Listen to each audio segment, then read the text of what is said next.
नमस्कार. लोकमान्य नगर जिथे आज आम्ही सगळे उभे आहोत. लोकमान्य नगरची ओळख काय? पापभिरू समाजाचे सन्माननीय प्रतिनिधी. आपण बरं, आपलं काम बरं, असे सगळे राहणारे लोक, मध्यमवर्गीय. आणि अचानक 6 महिन्यापूर्वी लोकमान्य नगरमध्ये एक रिडेव्हलपमेंटची प्रोसेस आणि त्यानिमित्ताने एक वादळ उभं राहिलं. आणि लोकमान्य नगर बघता बघता फक्त पुण्यात नाही, महाराष्ट्रात नाही, भारतात नाही, यूट्यूबच्या माध्यमातून सगळ्या जगात पसरलं. आणि अशा प्रकारची प्रसिद्धी लोकमान्य नगरच्या रहिवाशांना काही आवडलेली नाही आहे. म्हणजे फॉर रॉंग रिझन्स प्रसिद्धी मिळते आहे. पण या सगळ्या प्रोसेसमध्ये रिडेव्हलपमेंटची प्रोसेस आणि त्यानंतर त्याला आलेली स्थगिती, याची पार्श्वभूमी सगळ्यांना माहिती आहे. तर ती काल स्थगिती कोर्टाने उठवली आणि लोकमान्य नगरमध्ये एक आनंदाचं वातावरण पसरलं. तर ही सगळी प्रोसेस करत असताना वेगवेगळ्या माध्यमातून लोकांनी खूप प्रयत्न केले. लोकमान्य नगरमधल्या रहिवाशांनी खूप वेगवेगळ्या प्रकारचे प्रयत्न केले. नेटांनी आंदोलनं केली. सगळ्यांचं कौतुक.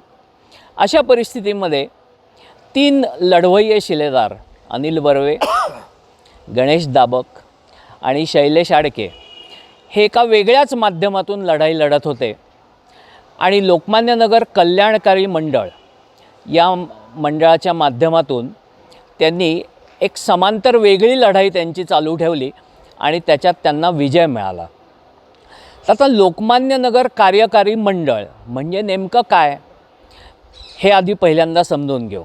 आधी मी येथे जे तिघही मान्यवर उपस्थित आहेत त्यांची थोडक्यात ओळख करून देतो. माझ्या शेजारी आहेत अनिल बर्वे. आपल्याला सगळ्यांना परिचित आहेत. गेली अनेक वर्ष लोकमान्य नगरमध्ये राहतात आणि स्वतः व्यवसायाने केमिकल इंजिनियर आहेत. केमिकल इंजिनिअरिंगचाच व्यवसाय आहे. शेजारी आहेत गणेश दाबक. हे देखील लोकमान्य नगरमध्येच राहतात. स्वतःचा कन्स्ट्रक्शनचा बिझनेस आहे. गेली 30 वर्ष लोकमान्य नगरमध्ये राहतात. त्यांच्या शेजारी आहेत शैलेश आडके. हेही लोकमान्य नगरमधलेच रहिवासी आहेत. मेडिकल इक्विपमेंटचा बिझनेस आहे त्यांचा. म्हणजे सगळे लोकमान्य नगरवासी आहेत. ते यांनी एक लोकमान्य नगर कल्याणकारी मंडळ म्हणून स्थापन केलं. तर पहिल्यांदा आपण अनिल बर्वेंच्याकडून जाणून घेऊया की या स्थापनेमागची, या मंडळाच्या स्थापनेमागची नेमकी भूमिका काय होती आणि या तिघांनी या रिडेव्हलपमेंटच्या मध्ये जी काही स्थगिती आली त्या संदर्भात जी लढाई लढायची त्याच्यात श्रमविभागणी कशी करून घेतली हे पहिल्यांदा जाणून घेऊया. Anilji, over to you. धन्यवाद. हे कल्याणकारी संघ स्थापन करायचं मुख्य कारण एवढंच होतं की ही स्थगिती आली, आता ही अन्यायकारक आहे, ती उठवली पाहिजे. तर त्याला अनेक मार्ग आहेत. त्यातला एक सनदशीर मार्ग काय, तर ज्यांनी दिली त्या सगळ्यांना भेटून विनंती करणं किंवा त्याला आढळणारे आपल्याला जे सुचत आहेत ते सर्व मार्ग चोखाळायचे. पण मग त्याला एक काहीतरी फोरम पाहिजे, काहीतरी एक मंच पाहिजे. आणि म्हणून आम्ही असा विचार केला. आम्ही पण त्याच वेळेत भेटलो, समविचारी एकत्र आलो आणि मग असं लक्षात आलं की ही स्थगिती उठेस्तवरच जर काम असेल तर एक तात्पुरतं काहीतरी एक मंडळ किंवा काही संघ किंवा असं एक बॉडी तयार केली पाहिजे. आणि म्हणून आम्ही सगळ्यांच्या विचाराने असं ठरवलं की याला एक हे सगळ्यांचा कल्याणाचा हेतू असल्यामुळे त्याला कल्याणकारी संघ नाव दिलं, लोकमान्य नगर कल्याणकारी संघ. कारण आम्हाला काय कोणाला जाऊन संघर्षच केला पाहिजे असं पहिल्यांदा वाटतच नव्हतं. त्यामुळे संघर्ष करायची वेळ येईल असं न वाटल्यामुळे आम्ही याला लोकमान्य नगर कल्याणकारी संघ असं नाव दिलं. आणि हे झाल्यानंतर आम्ही सगळे समविचारी आणि समवयस्क एकत्र होतो की जे प्रत्यक्ष हालचाली करू शकतील. होते सगळेच याच्यात. आम्ही त्याच्यासाठी एक व्हॉट्सअप ग्रुप तयार केला. मग व्हॉट्सअप ग्रुपवर ज्यांना यायची इच्छा होती अशा सगळ्यांना आम्ही घेतलं. त्या सगळ्यांना, आणि तो ओपन टू ऑल ठेवला. म्हणजे त्यात सगळेजण आपले आपले विचार व्यक्तही करू शकत होते. आणि मग सगळ्यांचं अनेक वेळा बैठका घेतल्या आणि त्याच्यात कसं पुढे जायचं हे ठरवत राहिलो. आणि त्यामुळे माझी स्वतःची, आम्ही एकमेकाची माहिती जी होती त्याच्यानुसार आम्ही आपल्या स्ट्रेंथ काय आहेत हे लक्षात ठेवलं. आता मी पहिल्यापासून सामाजिक कामात आहे संघाच्या माध्यमातून, त्यामुळे या सगळ्या लोकांना भेटणं, नेते असतील, पुढारी असतील, ज्यांनी केलं आहे ते मंत्री असतील, अशा सगळ्यांच्या भेटीगाठी करणं आणि त्यांना भेटून ही सगळी परिस्थिती समजावणं आणि स्थगिती उठवण्यासाठी प्रयत्न करणं, ही भूमिका माझ्याकडे घेतली. गणेश दाभकांनी त्यातली कायदेशीर अडचणी असतील, मदत असेल किंवा तो लढण्याचे मार्ग असतील, ह्या सगळ्यावर प्रयत्न, प्रशासकीय अधिकाऱ्यांच्या भेटी आणि कायदेशीर मार्ग, ह्या सगळ्याची भूमिका त्याच्यात गणेश दाभक. या सगळ्यासाठी जो रायटअप लागेल किंवा त्याला जी कागदपत्रांचं बॅकिंग लागेल, ही सगळा पाठपुरावा, त्याची निवेदनं तयार करणं, कागदपत्र, मग ती मेल करणं असेल, नाही तर प्रत्यक्ष पोस्टाने पाठवणं असेल, ती पोचवणं असेल त्यांच्यापर्यंत, हे सगळं काम आणि त्याचा मुख्यतः लेखनिकाची सगळी बाजू ही आडके सांभाळत होते. मग तो आपली भूमिका ठरली की ती योग्य शब्दात मांडणं जे आवश्यक असतं, कागदावर पांढऱ्यावर काळं, हे सगळं ते बघत होते. त्यामुळे आम्ही असे एकमेकांच्या साहाय्याने सगळं करत होतो.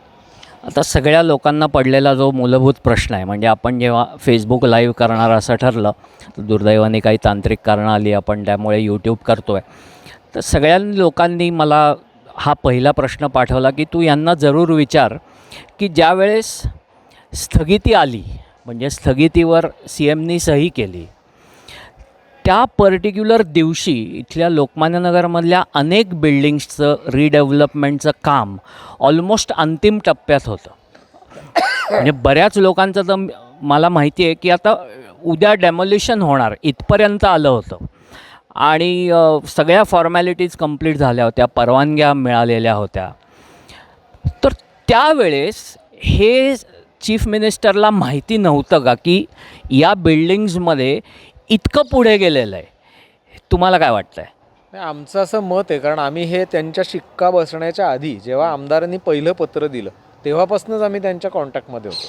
त्यामुळे मुख्यमंत्र्यांनी सही करून ती तात्पुरती का होईना स्थगिती देणं हा आम्हालाच धक्का होता आणि त्यामुळे आम्ही त्याचा शोध घेतला. आणि आमचं असं मत आहे की त्यांना ग्राउंड रिॲलिटी म्हणजे प्रत्यक्ष काय आहे परिस्थिती ही त्यांच्यापर्यंत पोचलेली नव्हती. अन्यथा आम्हाला नाही असं वाटत की इतके अभ्यासू आणि ज्यांना कायदासुद्धा कळतो असे मुख्यमंत्री असा एकदम एक धक्कादायक निर्णय घेतील. कारण इतक्या लोकांचं, म्हणजे आम्ही जेव्हा त्यांची भेट झाली तेव्हाही त्यांना सांगितलं की 30% इमारतींचं परवानगी मिळणं म्हणजे प्रत्यक्ष म्हाडाने परवानगी देऊन ठेवून ते पुढे गेलेत. अशावेळी तुम्ही रिट्रोस्पेक्टिव्ह इफेक्टनी एखादी स्थगिती कशी काय आणू शकता?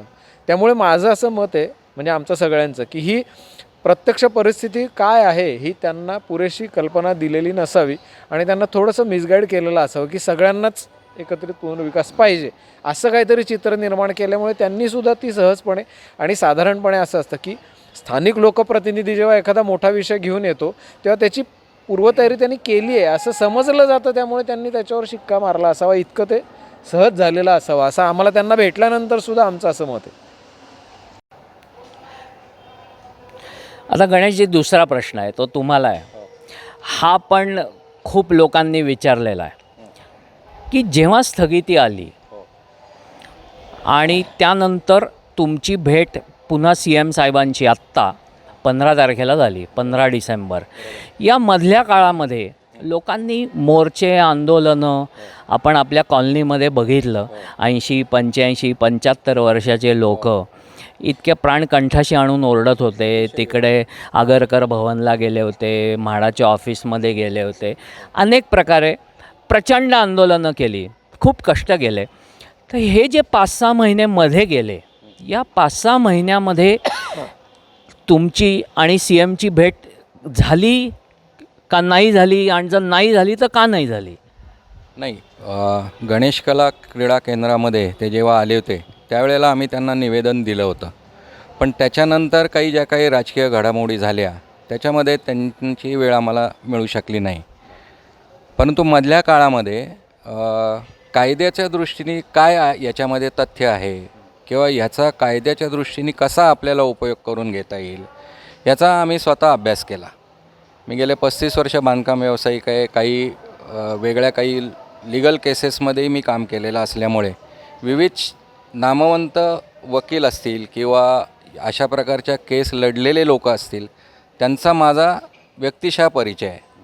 तर त्यांच्या माध्यमातून मी अनेक गोष्टी गोळा केल्या, त्याचा अभ्यास केला आणि आमच्या तिघांच्या समोर आम्ही हा मांडत होतो, सातत्याने मांडत होतो की ज्या अर्थी मुख्यमंत्र्यांनी अशी तात्पुरती स्थगिती दिलेली आहे तर त्यांच्यापर्यंत काहीतरी चुकीचा संदेश गेला असणार आहे आणि त्याच्यातली लीगल बाजू काय आहे ही लपून ठेवली गेली आहे.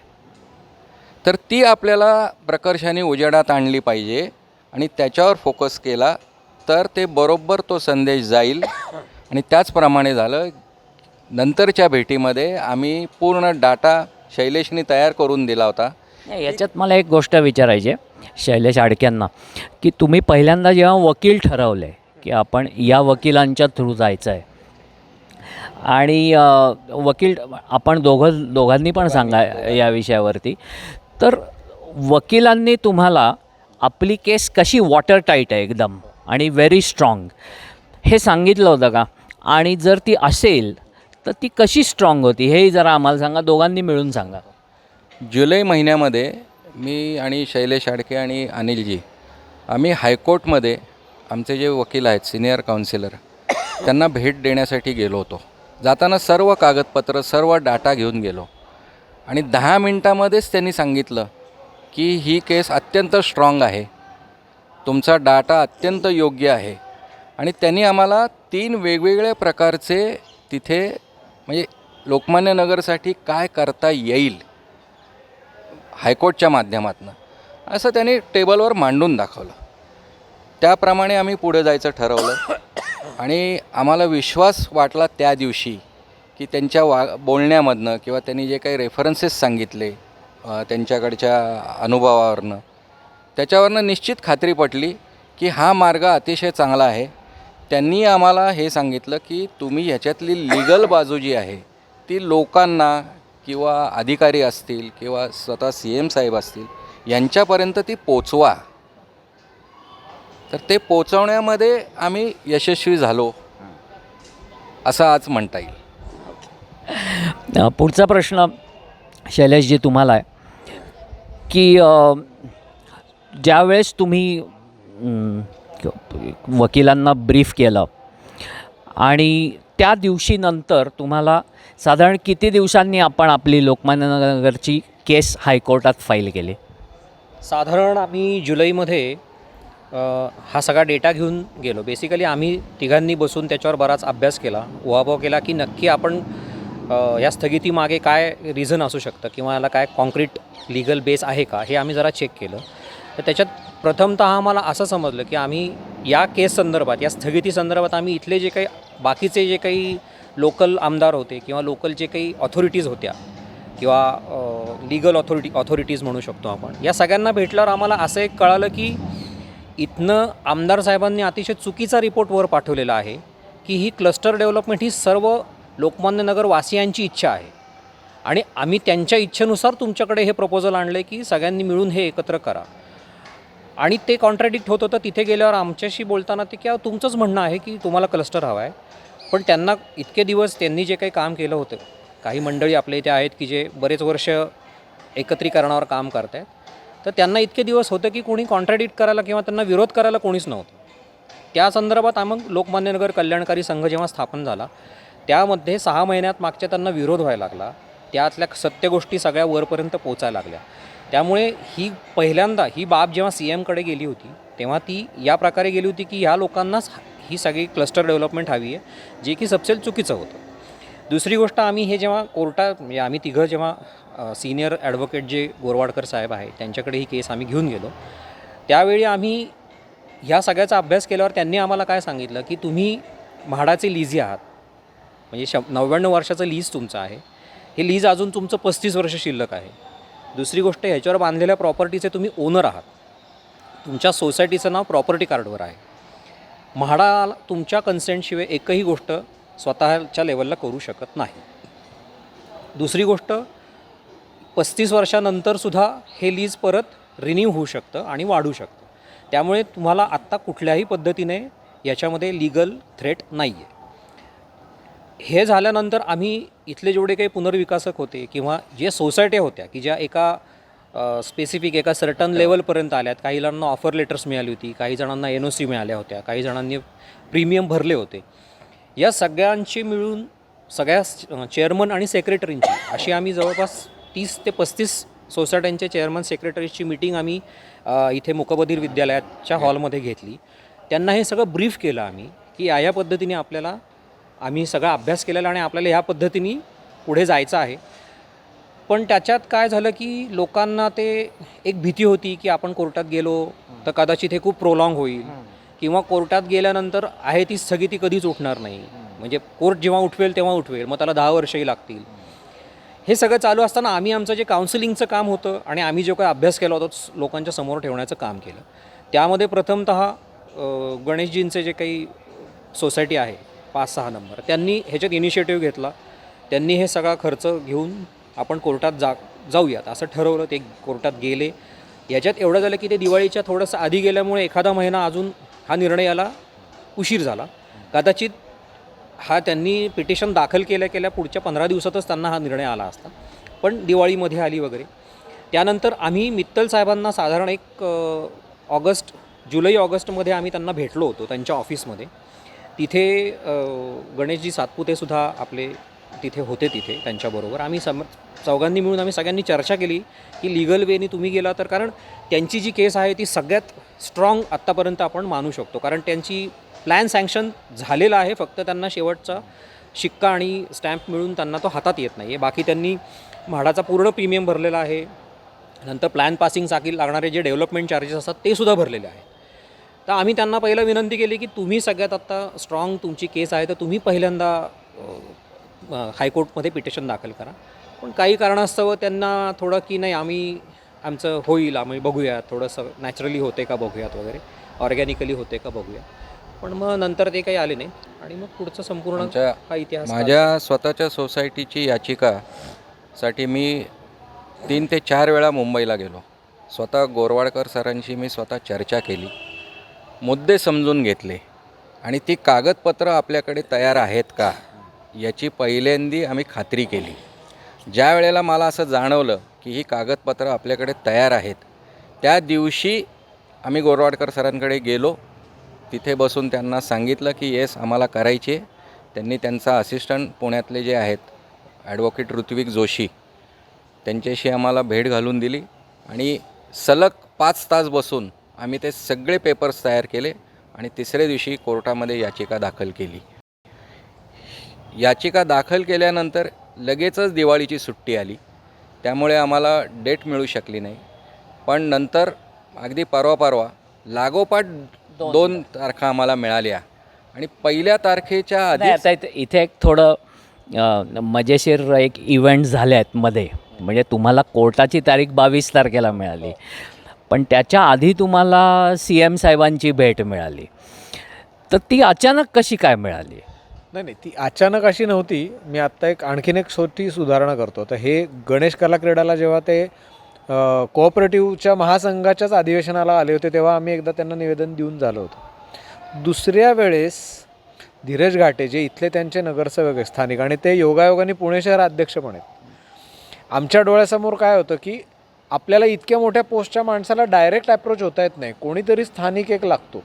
तर ते योगायोगाने आपले नगरसेवक पण आहेत आणि अध्यक्ष पण आहेत. आम्ही त्यांना ॲप्रोच झालो होतो. दुर्दैवाने त्यांच्या वडिलांचं निधन झालेलं असताना सांत्वनासाठी जेव्हा मुख्यमंत्री आले होते घरी, तेव्हा त्यांनी आम्हाला वेळ दिली आणि त्या दिवशी मुख्यमंत्र्यांनी आम्हाला जी काय वेळ दिला तेव्हा आम्ही त्यांना सगळी कागदपत्रं दाखवली होती आणि त्यांना हे दाखवलं होतं की हा GR तुमचाच आहे जो आम्ही म्हणतोय तो, आणि म्हणजे जेव्हा तुम्ही सत्तेत आलात तेव्हा तो GR आला आहे आणि आम्ही GR प्रमाणे चाललो. म्हणजे एकल डेव्हलपमेंटचा GR आणि तो त्यांनीच काढला होता.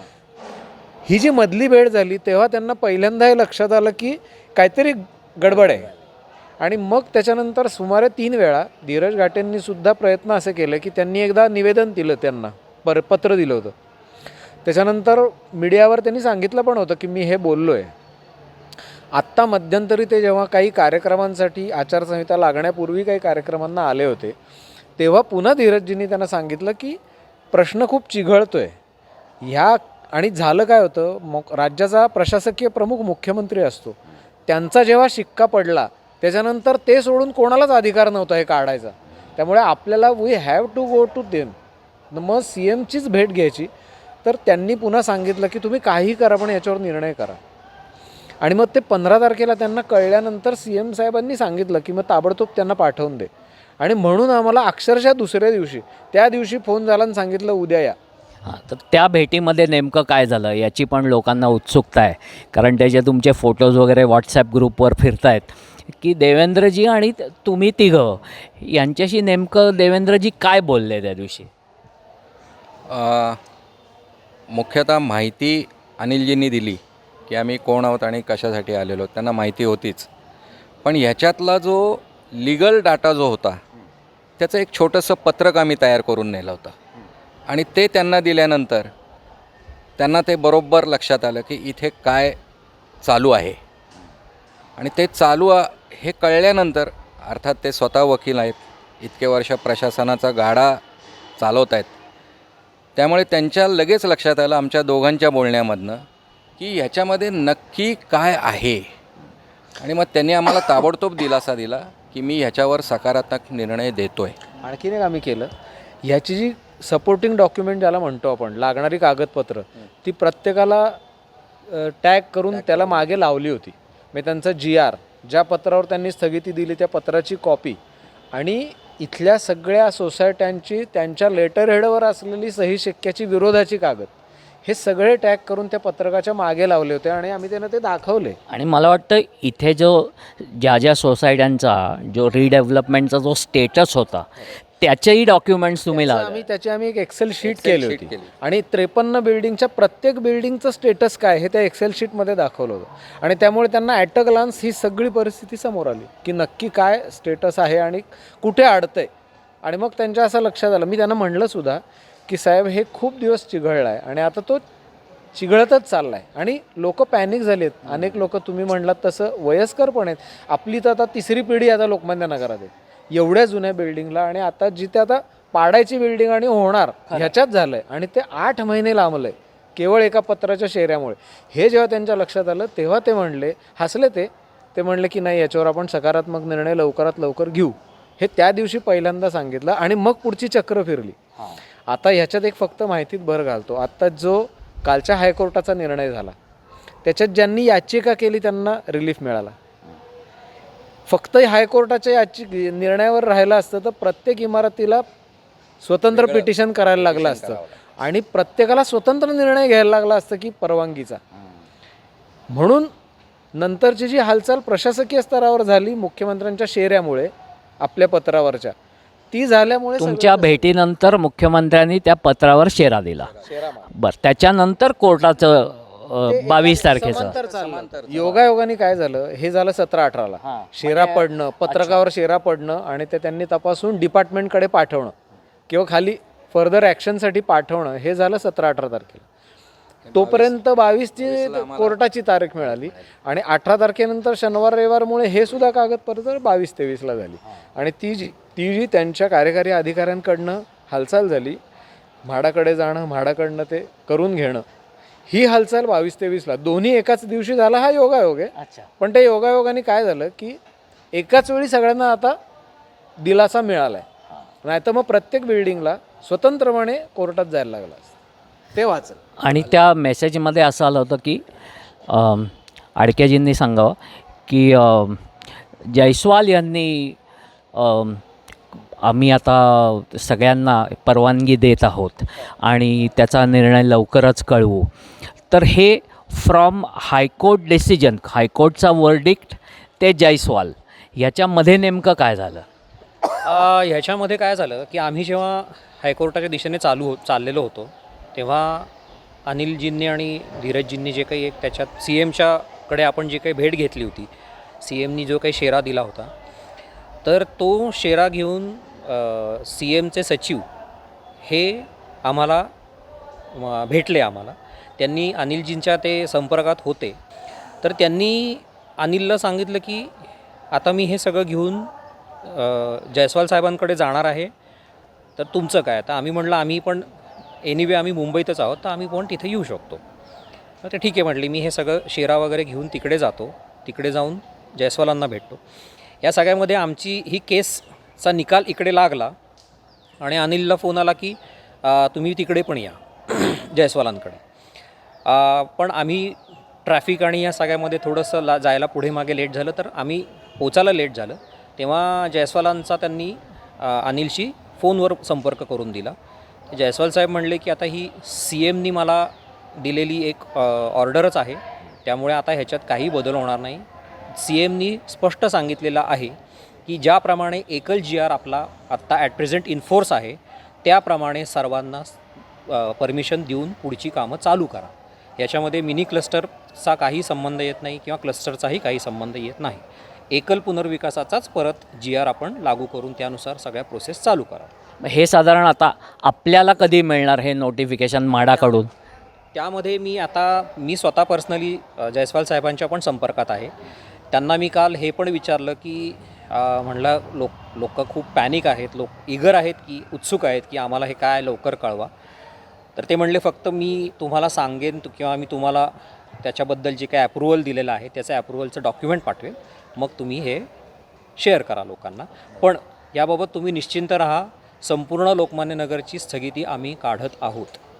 याबद्दल त्यांनी मला आश्वस्त केलेलं आहे. उच्च न्यायालयाचा जो निकाल आहे तो जो काल आमच्या बाजूने लागलेला आहे, म्हणजे आमच्या बाजूने म्हणजे बिल्डिंग नंबर 5, 6 आणि मित्तलांच्या ज्या काही 4 बिल्डिंग आहेत, त्याच्यामध्ये उच्च न्यायालयाने सुद्धा या सगळ्या प्रकारावर अत्यंत नाराजगी व्यक्त केलेली आहे.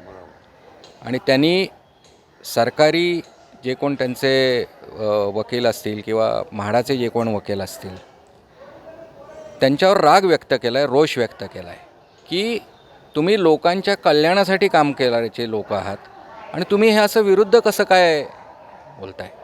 हे सगळे सामान्य लोक आहेत, सामान्य लोकांनी बघितलेली स्वप्न आहेत आणि काही कारण नसताना याच्यामध्ये सगळं लीगल चालू आहे, सगळं कायद्याच्या कक्षेत आहे, इथे कुठेही इल्लीगल बांधकाम नाही, बेकायदे धंदे नाहीत, असं असताना तुम्ही हा का घोडा घातलात. खरं आहे. तर याची उच्च न्यायालयाने चांगली दखल घेतली आणि त्याचं जे काही निकाल असेल तो आम्हाला पुढच्या आता सुट्ट्या आहेत कोर्टाला उद्यापासून 5 तारखेपर्यंत, कदाचित 5 तारखेच्या आत किंवा परत एकदा कोर्ट चालू झाल्यानंतर आम्हाला 7 ते 8 दिवसामध्ये त्याचा व्यवस्थित निकाल मिळेल. आणि आम्हालाही अतिशय आनंद वाटला की आपण जी काही लढाई लढलो ही पूर्णतः कायदेशीर लढाई लढलो. आपण कोणालाही दुखवलं नाही. आपण जी काही वस्तुस्थिती होती, कायदेशीर वस्तुस्थिती असेल, नियम असेल, GR असेल, जे काय असेल, हे वैयक्तिक आपला कुठलाही हेतू नव्हता. आपण सर्व लोकांसाठी काम करत होतो आणि कालच्या यशानंतर असं वाटलं की ठीक आहे, जे काय मिळालं त्याच्यामध्ये आनंद आहे. सगळ्या लोकांची घरं व्हावीत, इथे कोणाचाही वैयक्तिक स्वार्थ नाही. आम्हाला कोणालाही तिघांना आम्ही त्याच भावनेने एकत्र आलो होतो की आपल्याला कुठलीही प्रसिद्धी नको आहे, खरं. आपल्याला कुठलंही पद नको आहे आणि राजकीय आणि राजकीय हेतू आमचे कुठले नाही. आपण मतदार आहोत, आपण वर्षानुवर्ष मतदान करतो आहोत, पण आता विसरून जाऊ.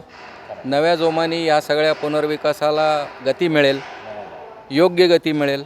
न्यायालयाने आपल्याला हे दिलेलं आहे, सरकारकडनंही आपल्याला चांगली साथ मिळाली आहे. स्वतः माननीय मुख्यमंत्र्यांनी याच्यामध्ये चांगल्या प्रकारे लक्ष घातलं आहे यामध्ये. आणि मला एक नमूद करायची इच्छा येते की म्हणजे लोकमान्य नगर कल्याणकारी संघ म्हणून आम्ही जे काही काम करत होतो, तर आम्ही एकच स्पेसिफिक रस्ता धरून काम नव्हतो करत. आमच्या स्ट्रॅटेजी किंवा आपण धोरण म्हणतो ते आम्ही वेगवेगळ्या स्तरावर धोरण आखत होतो. म्हणजे जसं की गणेश बघत होता की आपण लिगल वेनी आपण एक कसं जाता येईल. आणि आम्ही असं नाही की लिगल वेनी तो तर आम्ही तिघंही गोरवाडकरांना जाऊन भेटलो, आमच्या मनातले प्रश्न आम्ही जाता येता गाडीत डिस्कस केले, गोरवाडकरांसमोर ठेवले आणि मग आम्ही सॅटिस्फाय झाल्यानंतर आम्ही मिटिंग घेऊन लोकांना सांगितलं.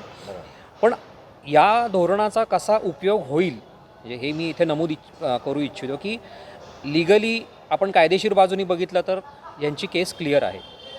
इथे प्रत्येक सोसायटीला एक मार्ग मोकळा झालेला आहे आणि यामध्ये आमची अभ्यासपूर्ण धोरण, अभ्यासपूर्ण आणि आमची याच्यामध्ये म्हणजे ह्या सगळ्यामध्ये जबाबदारीची जी काही वाटणी होती ती खूप स्पष्ट होती. आणि आम्ही डिस्कशन पण तेवढ्याच म्हणजे खोलवर जाऊन सुद्धा करायचो.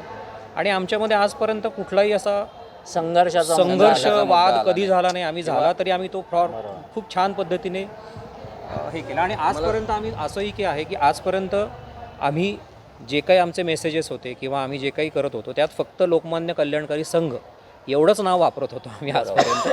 पण आता शेवटच्या क्षणात लोकांना असा प्रश्न पडला की अरे हे नक्की कोण करतंय आणि आम्हाला सांगा तुम्ही, म्हणून मग आमची तिघांची नावं आम्ही थोडंसं ह्याच्यामध्ये वापरायला लागलो. बरोबर आहे. तर आत्ता कोर्टाची ऑर्डर निघालेलीच आहे आणि जयस्वालांच्याकडून पण म्हाडाच्याकडून देखील आता लवकरच आपल्याला रिटन फॉर्ममध्ये, ज्याला सगळ्यात जास्त महत्त्व आहे सरकारी कामामध्ये, ती ऑर्डर आपल्याला येईल.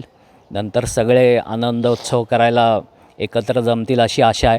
मी पुन्हा एकदा सांगतो की इथे जमलेले सगळे हे कल्याणकारी मंडळ या प्रकारे फक्त कल्याणासाठीच काम करत होते, लोकांसाठी काम करत होते. अगदी खरं आहे. आणि याच्यामध्ये कुणालाही कुठल्याही प्रकारचा राजकीय हेतू किंवा आत्ता देखील आपण बघितलं तर कुठल्याही प्रकारची राजकीय टीका वगैरे काही न करता फक्त मला याचं कौतुक याचं वाटतं. आता अनिलजींना तर मी अनेक वर्ष ओळखतो, पण हे दोघं देखील की असं मोठं काम ज्यावेळेस आपल्याला करायचं असतं ज्याच्यामध्ये गव्हर्मेंट प्रोसेस वगैरे इन्वॉल्ड असते, त्याच्यामध्ये तुम्हाला अत्यंत सिस्टमॅटिक आणि मेथॉडिकल जावं लागतं. तर ही सिस्टम आणि मेथड हे ह्या तिघांनी ॲप्लाय केलं आणि याच्यामध्ये काही असं झालं नसेल. आता 6 महिने हे लोक काम करत आहेत की कधी अप्स आहेत, कधी डाऊन्स आहेत, कधी वाटत होतं हे होतं की नाही, कधी वाटलं की हे खूप छान होईल, पण पडायचं पुन्हा उभं राहायचं, पडायचं पुन्हा उभं राहायचं, पण प्रत्येक वेळेस अभ्यासोनी प्रकटायचं.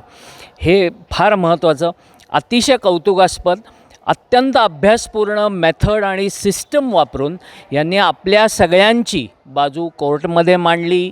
देवेंद्रजींच्या बरोबर डिस्कशन केलं, त्याच्यात जे काही गैरसमज होते ते सगळे काढले आणि ही बातमी आपल्यापर्यंत घेऊन आले. It is not a simple job. पहिली गोष्ट आपल्या सगळ्यांना माहिती पाहिजे. आपल्याला माहिती आहे सरकारी प्रोसिजर्स किती मुश्किल असतात. त्या मुख्यमंत्र्याच्या कचेरीपर्यंत पोचणं किती अवघड असतं. अशा परिस्थितीत कुठल्याही प्रकारे धैर्य न घालवता, न खचता यांनी हे संपूर्ण तडीस नेलं. आपल्या संपूर्ण लोकमान्य नगर रहिवाशांच्या वतीने, मी स्वतःही लोकमान्य नगरकरच आहे, 17 नंबरमध्ये राहतो, या तिघांचं मनःपूर्वक अभिनंदन. आणि आत्तापर्यंत ज्या ज्या लोकांनी ज्या ज्या स्तरावरती काम केलं, आंदोलनं केली, घंटानाद केला, रस्त्यावरती आले, सगळ्यांचं मनापासून कौतुक करतो, सगळ्यांना धन्यवाद देतो आणि आजचा हा कार्यक्रम येथे थांबवतो. नमस्कार.